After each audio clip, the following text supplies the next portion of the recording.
పరిస్థితుల్లో ఈ పార్టీలు ఉన్నాయనే విషయాన్ని సందర్భంగా మనవిస్తుంది. అన్ని రంగాల అభివృద్ధికి కేంద్రం భారీగా నిధులు ఇస్తుందని బీజేపీ కేంద్ర మంత్రి బండి సంజయ్ అన్నారు.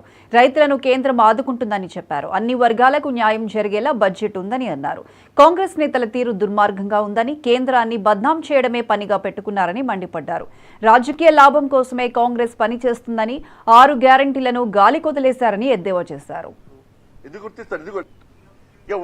పక్క రాష్ట్రం కాదు, ఫస్ట్ మన ఏర్పు మనం పెడతాం. ఫస్ట్ మన ఏర్పు మనం వేద్దాం. ఊకే ఆ కేసీఆర్ గవర్నమెంట్ కట్ట ఉండే మేము ఏదో మాడితే ఒకసారి గుజరాత్ అని, ఒకసారి అస్సాం అని, ఒకసారి ఢిల్లీ అని. ఇప్పుడు ఢిల్లీ అడిగేస్తారు ఇక మళ్ళీ ఎక్కడ ఫస్ట్ మన రాష్ట్రం గురించి మాట్లాడదాం. ఫస్ట్ అరే మతపరమైన రిజర్వేషన్ పక్కా వ్యతిరేకం.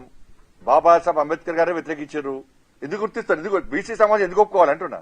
ఎట్లా ఒప్పుకుంటే బీసీ సమాజం? ఎవరి జాతి ఎవరి వాళ్ళకు ఉంటుంది, ఎవరి జాతి వాళ్ళకు ఉంటుంది. ఫస్ట్ తెలంగాణ నుంచి మాట్లాడుకుందాం. గుజరాత్ తర్వాత, లేకుంటే వేరే దేశం అమెరికా, లండన్, చైనా తర్వాత. దానికి అడగడానికి క్వశ్చన్ కాదు, నేను చెప్పేది ఆన్సర్ కాదన్న. దానికి క్వశ్చనే కాదన్న.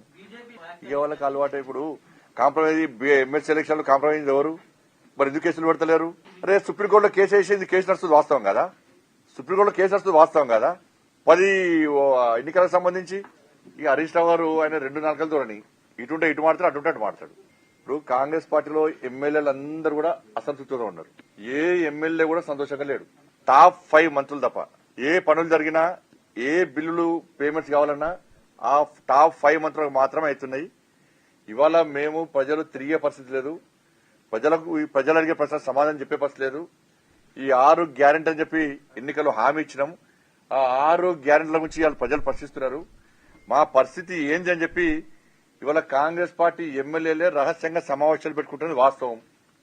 కాబట్టి ఎప్పుడైనా ఏమైనా జరగచ్చు. మేము భారతీయ జనతా పార్టీ మాత్రం 5 సంవత్సరాలు ప్రజల చేత ఎన్నుకున్న ప్రభుత్వం ఉండాలని కోరుకుంటున్నాం. మేమైతే సరే మాయమని చూసుకుంటే మీ ప్రభుత్వం మీరు చూసుకోండి. మీ ఎమ్మెల్యే హోటల్లో మీటింగ్ పెట్టి జాగ్రత్త మరి.